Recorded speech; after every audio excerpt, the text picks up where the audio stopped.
Welcome back to another quick guide. Today I'll how to view two tabs side by side, and it's literally an easy process. Make sure to watch until the end of the video to know how it's done.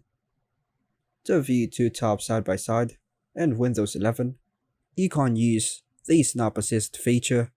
Here's how to do it.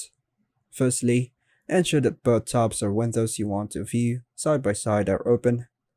Click and hold the title bar of the first tab.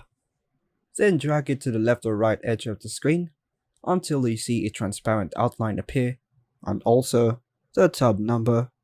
Choose the two tabs, then drag your selected tabs on the left or right.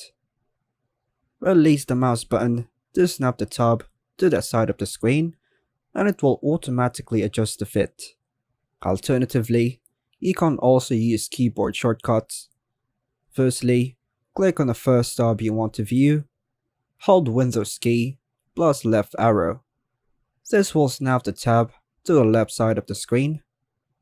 Choose the second tab. Click on the second tab you want to view. Hold Windows key plus right arrow. This will snap the second tab to the right side of the screen. By following these steps, you can easily view two tabs side by side in Windows 11 using Snap Assist or keyboard shortcuts. And that's all for now, folks. Thanks for watching.